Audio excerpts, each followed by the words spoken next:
Hello, everyone.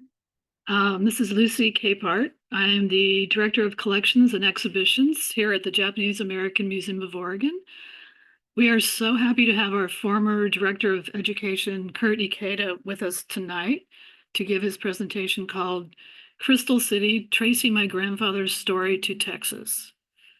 This talk is in conjunction with our current exhibition at JAMO, taken from their families, Japanese American Incarceration on Angel Island during World War II, that was organized by the Angel Island Immigration Station Foundation. This exhibition focuses on Angel Island, where the government used the Alien Enemy Act to detain people. Now I'm going to introduce our speaker, an educator by profession, a poet by passion. Kurt served as the Chief of Interpretation and Community Engagement at Minidoka National Historic Site in Idaho, and recently started as Director of Programs and Engagement at Go for Broke National Education Center in Los Angeles. He lives in Pasadena, California, with his wife April and baby daughter May. Tonight, Kurt will trace his journey to fulfill his grandfather's wishes, a pilgrimage to Crystal City, Texas. Over 2,300 people of Japanese ancestry were incarcerated at this alien enemy detention facility during World War II. A few housekeeping notes. You're welcome to add questions to the chat throughout the talk, and we'll have a Q&A session at the end of the talk. Also, there are captions if you wish to use them. Before he begins, Kurt wanted to show a clip from our local news station. Thank you, Lucy, for sharing that video. I see some new friends and some friendly faces as well on the screens. I just want to take an opportunity because that was a lot of, I think, heavy content for us to wrestle with, right? The reality of the horrors of over 80 years ago finding its way to our news stations, to our lives directly today. So I'm going to just take a second for myself, take a deep breath in and a deep breath out as I'll be very graciously joined by you all today, take a small trip, as Lucy stated, tracing my grandfather's story to Crystal City, Texas. And as you'll find along this story, a lot of these pieces I did not know, I still don't know, and I'm still in my own journey. But my hope is that this conversation will inspire, hopefully affect, and provide opportunities for you all to have that permission to continue your own family story and finding. Before I get started, of course, I want to say a huge thank you to Japanese American Museum of Oregon, my old home, as well as hello to my old Portland friends and neighbors in the area. Folks, my talk will be approximately 20 or so minutes long. I'll be trying to keep the conversation itself moving such that I think the larger piece, of course, focusing on a Q&A, a discussion, a conversation with you all. I think that's where the most effective conversations, the most effective programs will be. With that said, though, once again, just wanted to thank you all and say "okage-sama de," which we all know in our community means "I am who I am thanks to you." And I know that the faces of Japanese American Museum of Oregon have changed, and some incredible folks, my own personal mentor Hanako there included, have taken over the reins and have continued to push the great work. But I would not be who I am today without the staff that I had the privilege of working with that time, including my friends like James Rogers and Lucy and Kiyo and Lynn Fujikami Parks as well. And of course, myself in a very, very appropriate pose, celebrating the preparations for the openings and the fundraising campaigns for Japanese American Museum of Oregon.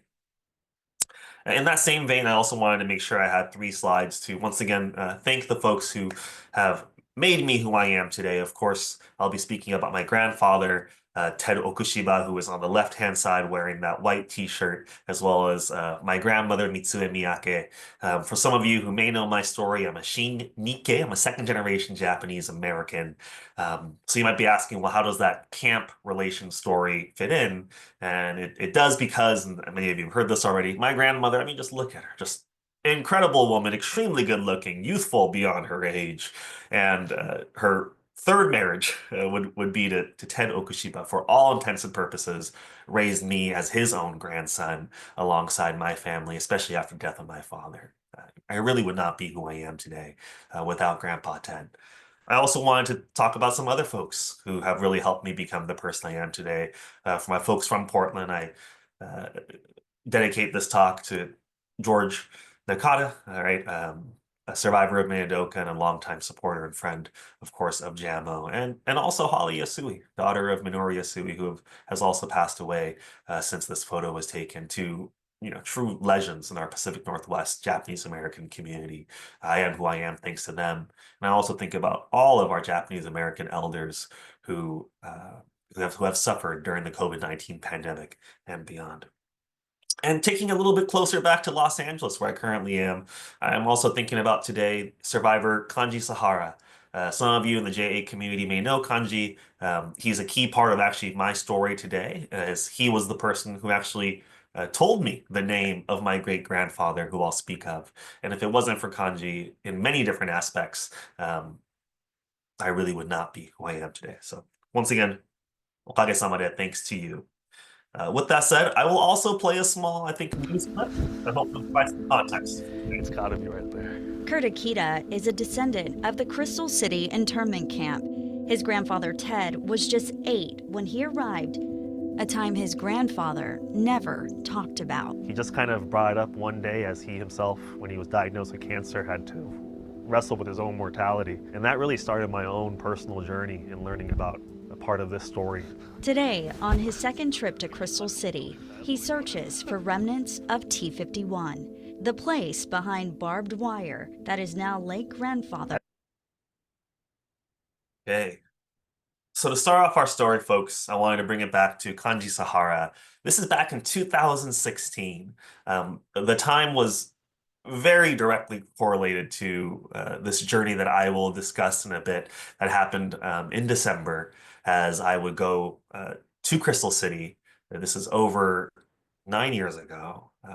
That would really begin my own personal connection to teaching as well as interpreting the Japanese American history of World War II. This exhibit, called Only the Oak Remains, the story of Tuna Canyon Detention Center, was one that was a temporary exhibit at the Japanese American National Museum. And just by virtue of knowing Kanji and being able to attend the opening of this memorial, there was a list of names of those folks who were incarcerated in this U.S. Department of Justice camp. Actually, it's the first place where many Japanese Americans from the Los Angeles area were sent to. And lo and behold, as I look through the names, I come across one that looks fairly familiar, a last name Okushiba, and I asked Kanji, who you saw in that photo, a little bit about this person. I said, whose names are these? And he said, these are the leaders of the community. And I didn't even have a name for my great grandfather, for Ted's father, until that exact moment. And I think in that moment, and seeing his name etched into a list of probably names of folks who have been long forgotten, truly has given me the inspiration for the journey I'll be talking about today.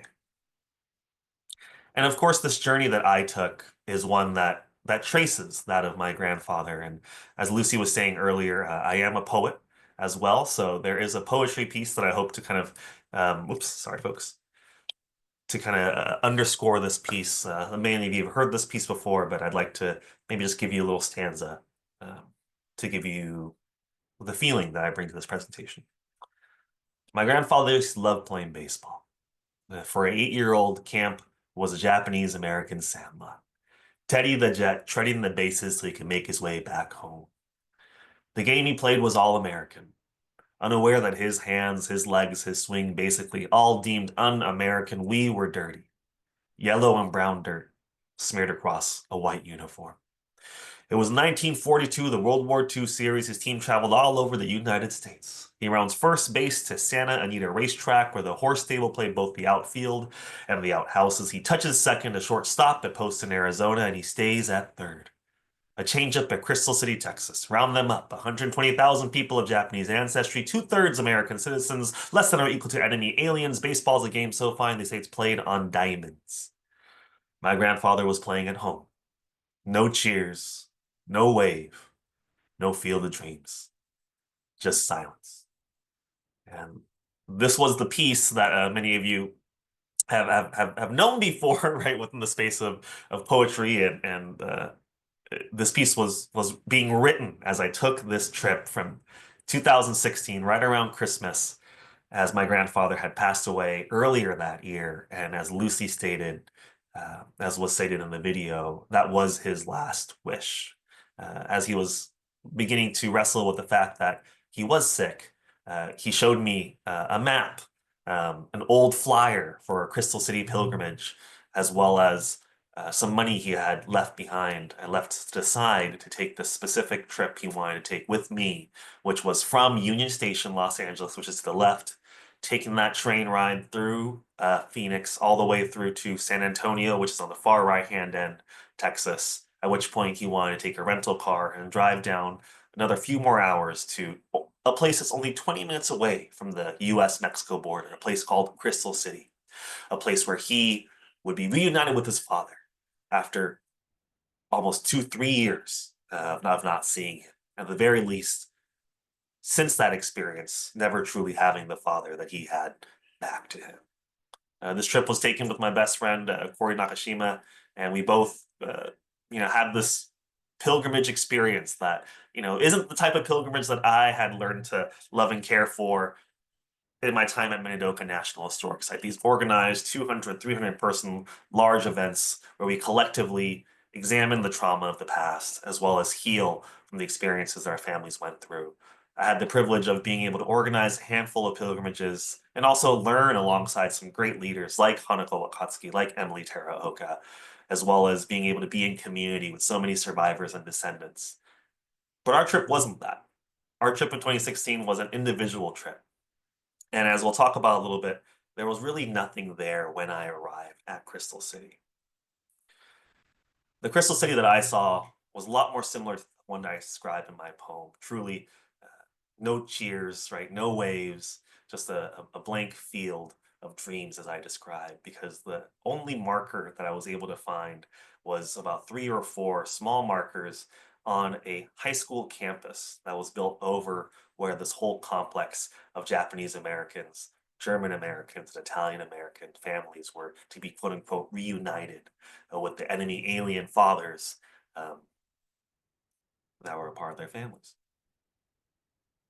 So within that same sense of rage and same sense of anger and disappointment that I experienced, realizing that there was nothing to truly show for my grandfather's lost years, that is what inspired me to reach out to people like Hanako to find opportunities so that no other Japanese American descendant would ever have to go through what I went through, that shock of seeing their own history paved over. And Minidoka was where we landed, and to be able to have the opportunity of helping guide along the side these healing journeys for visitors and especially the Japanese American community was truly the honor of my life. And in that same vein, for my wife April and my daughter May, as we continue to think about what it means to be Japanese American parents and raising a child in this day and age, we want to make sure that she can always look back at these parts of the history and say that her, in this case, great grandfather's history is indeed preserved. And I'm happy to say, and I'll talk about the end of the program, there is now a museum that has been built and newly opened in Crystal City telling this story. And once again, as we think about the terms okage-sama de, I also want to say kodomo no tame ni, right, which would mean for the sake of the children. And this is truly where I hope that she, as she grows up, will be able to look back on the story. So let's get into the specifics. Isamu Okushiba was 40 years old when he was taken by the FBI on the night of February 21st, 1942. He was originally from Wakayama Prefecture, and in my research, I learned that he was actually in Riverside, California. There was a specific journal by a Japanese American community member, which was the first time I actually saw Isamu's name published anywhere. And it would go something like this in that second paragraph. This gentleman continues, on the night of February 20th, I heard the FBI took 11 people into custody. He goes on to list a few names, of course, ending with Isamu Okushiba in the yellow. He continues, they are all board members or council members of the Riverside Japanese Association. They all associate with the association. In addition to them, the FBI tried to take Sonosuke Ishikawa, who is currently in Pasadena. Instead of him, FBI took his younger brother. Now, obviously, none of us on this call were there at that moment in time, but what I do know is that from this moment, my grandfather's full understanding of his family, and you can see on the very top part of the slide, of his mother, Hisako, the wife, his first son, which would be him, Teruo, then his sisters, Kyoko and Sumiko, they would truly see a change in their father. And the small documents that I do have, I think, do trace some pieces of that. The story will ultimately continue on to repatriation, to my grandfather taking a boat from Seattle post-war to Japan.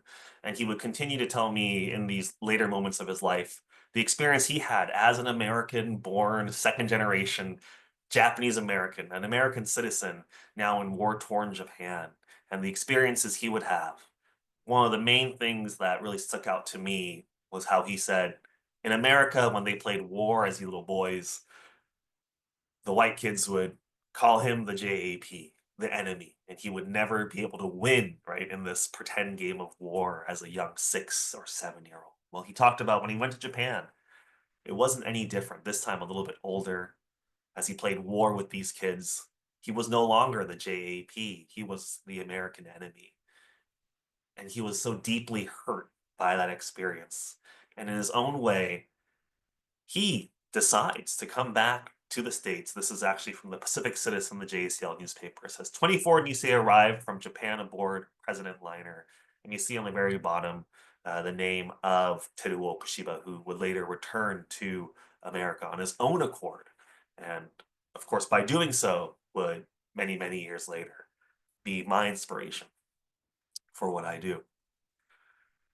So I want to trace a little bit of the story of Isamu. I know that for many folks, you may not have direct access to the files that will provide you that that connection. I myself have still a lot to learn, and I know that JAMO is continuing to work on a genealogy project that will hopefully allow some of the folks on this phone call to be able to trace some piece of their history. And some places of our history in my own family will take us to Tuna Canyon, which is where Isamu Okushiba was originally transferred to after being sent to the county jail of Riverside. You can see this on the right-hand side of the alien enemy docket paperwork. And then from there, after spending approximately 2 or so months or so, will be transferred over to Santa Fe, New Mexico, which is where, and you all would probably know this from being through the exhibit, many of those Issei men who were on that ABC list, the list of FBI agents would then assume deeply would be enemies of our state. Of course, we later learned that none of the 125,000 Japanese Americans who were incarcerated were actually charged and convicted of being a saboteur, of course. He would then be transferred to Lordsburg, New Mexico, and then later, finally in March of 1943, sent to Crystal City. So if we're doing that math, folks, approximately a whole year had passed, right, since my grandfather Ted had seen his father Isamu. And from what I understand, he was a very changed man. It's very faded, but there's one portion that also stood out to me, which was the fact that then my grandfather, my great-grandfather, and his family would then repatriate and go on the SS Matsonia to Japan, and this would be on December the 8th, 1945. A lot of folks will think about executive orders, and specifically 9066 comes to mind. But for those of us who have that discussion, that family experience of an Issei being taken by the FBI, its proclamation is 2525, 2526, as well as 2527, which would then lead to the arrest of specific individuals who were deemed as leaders. My great grandfather was in agriculture, not knowing too much more outside of that, recognizing that he was a leader in his own community makes me reflect on myself as I try to and continue to try to be a leader in the Japanese American community. I would be suspect number one too, and I think that isn't lost on me. And if you look on this right-hand side on the red, you will see that once again the timeline of his experience here. That is a typo. I think that should say April 1942 for Santa Fe. But on the back of this document, it also discusses the number of times that he had applied for repatriation through his experience, seemingly as early as December of 1942, would then be applying for repatriation, of course, being granted that approximately 3 years later. While I never had a chance to meet my great-grandfather Isamu, I could only imagine that his decision to move back to Japan, to a war-torn country, was been one that was based off of his loss of belief in this country, in America. And within those halls of history, I myself have a reality to wrestle with. That there is an address T51 in this place called Crystal City, where my grandfather and his family would spend many years to live out the rest of the war from 43 to 45. These images won't do it too much justice, but essentially there is a scan, a drawing of what the camp complex looked like. And in this trip I would later take, not in 2016, but most recently in 2024 with my brother-in-law, Rob Busher, who many of you know, alongside the Crystal City Pilgrimage Committee, we would have the opportunity, and myself for the first time, to see a drawing of this space in this museum called the My Story Museum, which I'll talk about in a second. And through this experience, which you heard about in the news story, as any good great-grandchild should, overtaken by the emotion and the reality of where I am, not just in the sense that where I am in Crystal City and its importance to the city of Crystal City in Texas, but also for my own community's history. I would then proceed to go on to a map app and try to see if I could triangulate the locations of where that would be. Somehow in the same way, also getting looped in with the San Antonio news. And I myself was definitely not the part of the main story. It was important folks like Kaz and Hiroshi, who are two members of the Crystal City Pilgrimage Committee, two folks who are survivors of the Crystal City incarceration experience, weren't that much different from my grandfather's age themselves. Kaz himself actually being a Japanese Peruvian, and he would then continue to teach me a lot more about that Japanese Latin American experience, which would also continue to build my understanding of just how complex this place called Crystal City was. Through this experience, and as I said earlier, just a lot of Google mapping and looking at some of these documents in person, I got to experience something that I think many people who have come to Minidoka, specifically from the Portland area, would experience themselves, which was to whether they were able to walk on the actual ground or be pointed by a ranger in the direction of where it would have been. For myself to also walk to probably the closest guesstimate that I could have made to where my grandfather's front door was at T51. Knowing that Tedo Kushiba, as well as his sisters and his mom, would be waiting for their father, their husband, to return, and how T51 would become home for them for over 2 to 3 years. This cactus, which you see right there, essentially marked the best understanding of my location of where that was. And the rest of the video that is in the beginning of our PowerPoint would then continue to hear my reflections about just how deeply touched I am to know that the city of Crystal City, this very small Mexican-American community, would like to protect this story that, frankly, folks, in 2016, I would not have imagined anything like what you see on this slide today. In the opening, in the fall of 2024, of the My Story Museum, the story of us, Tres Historias in Crystal City, this museum, which was the brainchild of one Diana Palacios, who you see with the lei in the bottom right-hand corner, alongside her community, would tell 3 stories of this small Mexican-American town.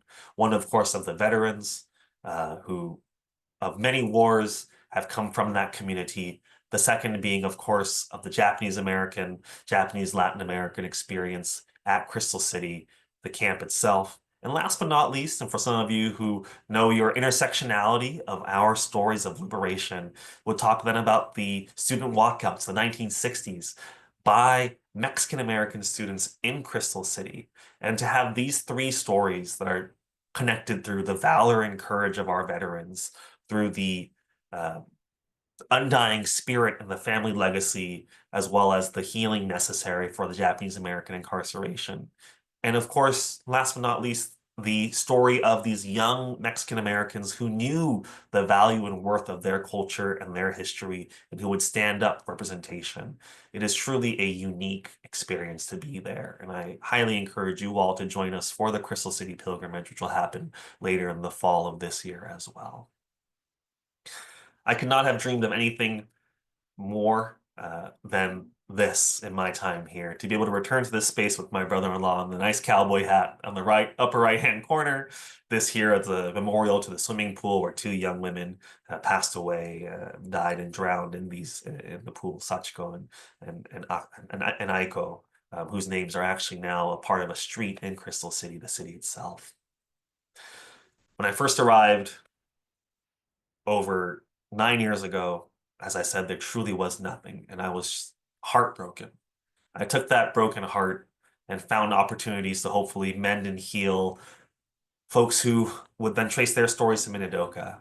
And then 9 years later, with my own reflections as a human being, as a father, as a husband, as a brother-in-law, as a community member, to then return back to the city of Crystal City, alongside survivors like Kaz and Hiroshi, folks like Diana Palacios, who was a part of those walkouts, educators, historians, community members. It really reminded me the power of place and how, while history may feel like it's repeating itself, our communities are ever changing. And the idea of memory and remembering and the action it takes truly is what it is. It's an action, not just a statement. And for us, as we continue to trace our own stories, I wanted to end my last kind of portion here with the idea that while family members 80 years ago may have been taken, what they cannot take away is our agency to continue to learn, to continue to tell the story, and of course, to continue to fight back when we see oppression for anybody, injustice for any community, continue to take away that American dream that we all so deeply deserve. As I said, folks, kept it a short talk on my end because I would love to continue to have a conversation with the people here. But for now, really, thank you so much for joining me on this really short tracing my history. And I will pass the microphone back to our friends over at JAMO as we start our conversation with each other. Yeah, well, thank you so much, Kurt. So, hi, everyone. I'm Hanako Wakatsuki-jong, and I am the Executive Director here at the Japanese American Museum of Oregon. So I'll be facilitating the Q&A discussion. So if you have any questions, please start putting them in the chat. I'm going to kick us off with a question for you, Kurt. You mentioned how your grandfather was deeply hurt with this aspect of, when he was younger playing, war games. It's like he was always on the losing side or seen as an enemy. And obviously there's a lot of trauma there. And it seems like some of the trauma was also with the loss of his father being away, and taken away from his family. I'm just wondering, would you be willing to talk a little bit about like how that also has impacted you, this generational trauma, how it compounded within your family and how you were dealing with it or how you've seen it come to fruition in your life and how are you trying to combat it? Hanako, I really appreciate that question. And obviously, folks, Hanako and I have spent a lot of time together sharing stories and processing our own family history and the legacy of our community. But for me, one aspect of the story that I don't think I actually mentioned is that my grandfather, Ted, the one who we're talking about here, would always talk about how the next generation after him, so he being a Nisei, the Sanseis around him, never asked. And it really wasn't until these moments where he had to really realize that his history would be lost. He didn't have any children of his own, right, to continue on that story. It, I think, was what the catalyst was for him to kind of get past the pain to be able to tell that story. I do recall, and I think about you, Hanako, in this moment. In 8th grade, I was assigned Farewell to Manzanar by Jeannie Wakatsuki Houston, and I remember going to my grandfather in middle school, and I'm not sure if it was a part of the class project or I just kind of put my math together, and I went to my grandpa and I said, Teddo-san, right, which I called him, Teddo-san, where were you during World War II? And I remember my grandma, Mitsue, who you all saw the photo, pulled my ear, and pulled me aside and said, we don't talk about the war here. And I never forgot that. And it wasn't even anger as much was this deep sadness. And that silence, as many of us in our community say, that silence was deafening. Because from there, I was 12 years old, and it wasn't until I was in my mid-20s that I would hear my grandfather start to tell the story again. He would listen when I would talk about my work with JACL, as well as in other capacities working within the Little Tokyo community, but he never would offer it himself. And I think in those aspects, it really hit hard. One last piece, Hanako, for you is I talked about how my grandfather Ted didn't have any next of kin. He actually had a stepson who was a muralist in the Middle Tokyo community. And from my understanding, he didn't, well, obviously, I never knew Frank, but my step uncle, I guess in this case, step uncle Frank, was killed in gun violence um, related to the gangs, as well as some of that deeper conflicts of being a young Asian American growing up in the 60s and 70s in Los Angeles. And I do think about that. The only things I have left of Frank Yasuda is actually art that he made. And without knowing anything more about this guy, other than the fact that my grandfather was his stepfather, was that there was in one of his art pieces, the obelisk that's at Manzanar, the Ireto, the soul consoling tower, is actually central in one of his art pieces, as he was a muralist. And I know we're talking about generational trauma and the silence, but it was almost through that art piece of this person who I will never have a chance to know more about that I think about how that soul consoling image, uh, it's almost incredible to think about how it still consoled me, right? As I think about the lost threads of the history that I'll never be able to trace. Well, thank you for sharing. I think it's also important to know that it's like you could find comfort in other types of, whether it's imagery or how other people interpret things too, right? And I know sometimes it seems like people are like, well, if you're not like attached or affiliated with one like site or something, you can't find that solace. And I'm glad that like Manzanar, also helps a lot of people since it's so close to LA. I know a lot of people tend to go out there. But we do have a couple questions in the chat. One is specifically talking about researching. You did some research on your great grandfather. So do you have any advice on how you kind of started off your research, and potentially like letting us know, was there anything surprising that you found or something that you noticed that wasn't there?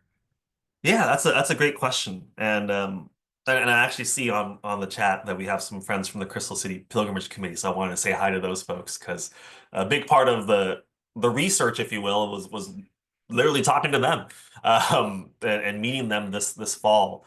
I've had the privilege of working within the Minidoka Pilgrimage Committee community, and to think about now that there's these folks, like Gabi, like Victor, Uno, who I could look at and say, oh my gosh, they have these stories that I've never heard, and it's tangential, but it's still in the same space. It's still the same feeling that's really deep to me. So while the question is about where do you begin, I could definitely say that there's nothing more valuable than being in a space together where folks can say, yes, I know that experience. My family was there too. Um, Obviously, the power of places, I said earlier, is incredible. Places like the My Story Museum. For myself, and I think this may be true for some of you as well, when you work in the JA community, it's almost easier to study the history of other people than to actually face your own. And I do remember as an intern when I worked for Hanako many moons ago, when we had access to ancestry, it took me many, many, many months until I actually typed in my own grandfather's information. In terms of what I actually showed you today, though, I didn't stumble upon that until preparing for this trip to join the Crystal City Pilgrimage Committee and the opening of that museum with my brother-in-law. And that one was actually found in UC Riverside. Uh, what's interesting is in preparation for today's talk, and also just by virtue of the work that I do at Go for Broke now, I was invited to go to the JACL Riverside chapter's installation luncheon, and it was the first time in that space that I was able to kind of ask these folks, who lived, this is a few hours away from Los Angeles, and say, do you know this name? Does the Okushiba family ring a bell? And within that journal page that I read off, there was about 11 other names, and I in this presentation I gave a similar one. I read off those 11 names, and every single one of them, someone said, "Oh my gosh, I know their son, or I know their niece," And then I got to Isamu Okushiba. And then there was just this dead silence. Uh, and I said, does nobody know this family? And, what they said was, well, they never came back. And it was almost like the most obvious answer, right? Because my grandfather's family repatriated in 1945. Yeah. But how different would have my life have been if they had, one, never gone through the experience, but two, had stayed. The generational wealth, the generational legacy, the history. Um, Congressman Mark Takano, right, was there in that moment alongside his father, who owns a huge orange farm. And to think about how my family's legacy could have been connected in those types of ways. Um, while I didn't find any more info there, it was a really comforting experience. And last but not least, Lucy, I think it's about, finding other experts, other friends who continue to do this research. At many pilgrimages, you have folks who do genealogy work. And for myself, it was thanks to folks like Hanako, like my friend Chris, we used to work at Heart Mountain, who kind of led me the way. And of course, folks like Rob, who allowed me to jump along his trip to Texas. Well, no, but I think it's great that you're touching on like it isn't just going into the archives to go find documentation, is that you have to also reach out to the community because, like even though my family history is highly well documented, I don't really get to meet a lot of people who knew my family in camp. And I remember meeting Hank Umamoto at a Manzanar dig. And then he's telling me about my great uncle, how they called him Wacky Ray, and it's like those stories that you don't really get to hear because you don't get that personal connection. And yeah, and genealogy is so important as we start exploring this. And I know, Kurt, thanks for kind of doing a shout out, but we're going to be starting a genealogy program probably later in the summer, but we're still kind of working out some stuff, but just let you all know so you can keep an eye out for that as we kind of move forward. So we got another question from Laura. What advice do you have for educators to help breathe life into this important and unfortunate reoccurring story?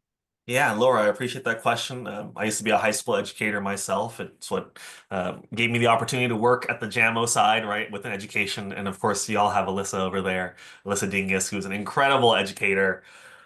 In terms of breathing life back into the story, I think about our survivors. I think about folks like Joni Kimoto, and to have the privilege of listening to her speak in a classroom, there's nothing that could um, replace the power of a survivor telling those stories. But I think what I would say to help breathe life into telling this story and to making it, I wouldn't say just relevant, but to connect it back to our young students of today. And I definitely feel it in my own way as a Japanese American, is to not just think about the incarcerees, especially those folks who are alive today, who were 6, 8, 10, maybe a teenager. I know we have, a handful of 442nd guys who are still around, but there were in their hundreds, right?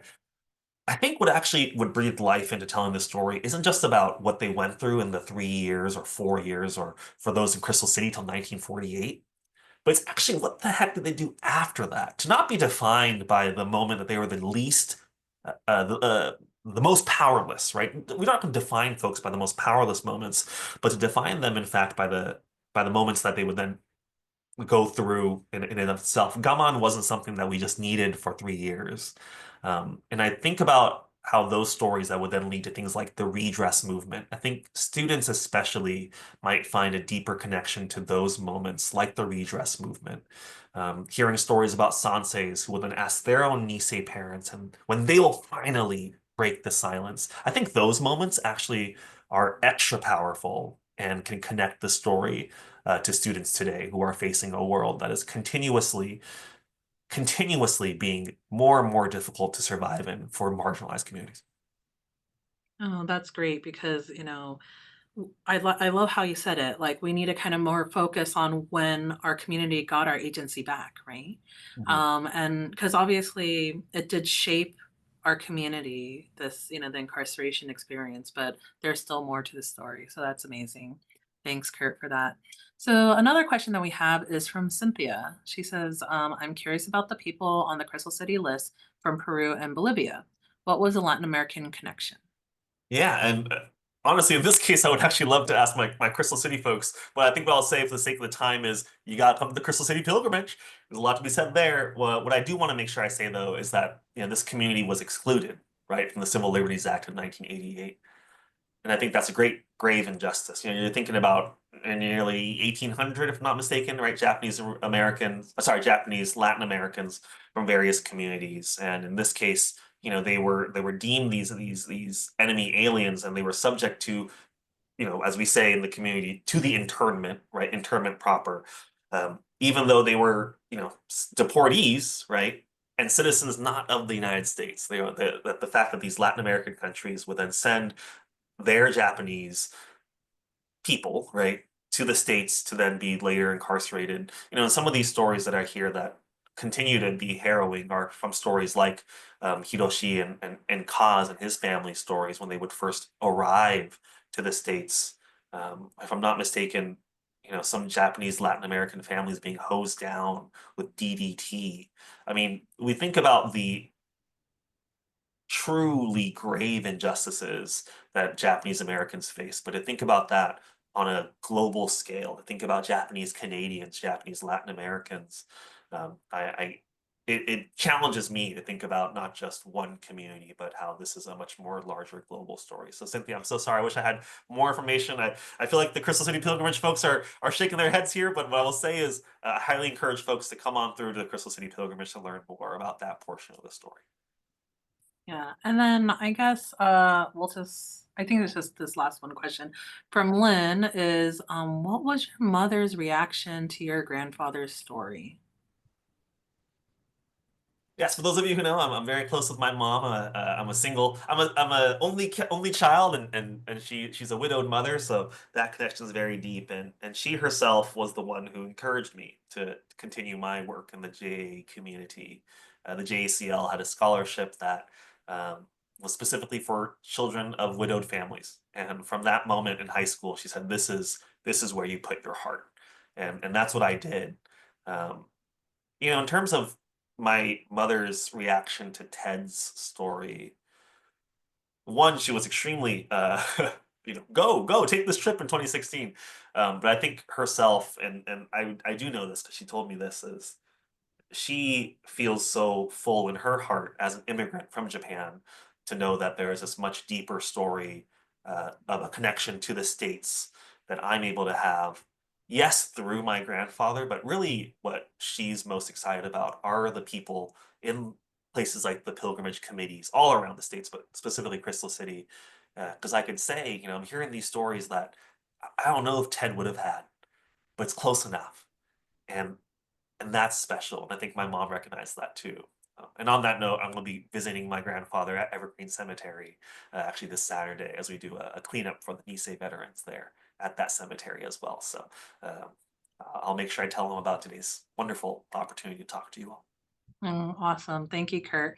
I'm going to just answer a couple questions that's in the chat because it's specifically about the exhibit at the museum. One was about wondering why the men were moved to so many different locations across the United States before landing at a final WRA camp or justice systems camp. So some of that was because first it was Department of Army, Department of Justice, and then you had the War Relocation Authority camp that was like eventually Department of Interior. So depending on the jurisdiction and what kind of investigation that they're getting swapped back and forth. So that's why there's multiple institutions. And then lastly, with the WRA camp, if they land there, that's usually when they're asking for family reunification. So that's where they're in the War Relocation Authority site. So yeah, sorry, it's kind of a really abbreviated answer, but I think it's kind of the best there. And then, oh yeah, Victor says Crystal City Pilgrimage is October 9th through the 12th. So please put that on your calendar. And registration is going to open up on May 1st. So thank you, Kurt, for speaking with us and being, our last program for our Taken from Their Family exhibit programming. And just want to let you all know online that Our exhibit is open all the way until Sunday, April 6th. So if you are locally in town, please come and visit before it closes. But I just want to thank everyone for coming and participating, listening to Kurt, and hopefully you could take some of this back and share it within your communities as well. So thank you so much, everyone, and I hope you have a good evening.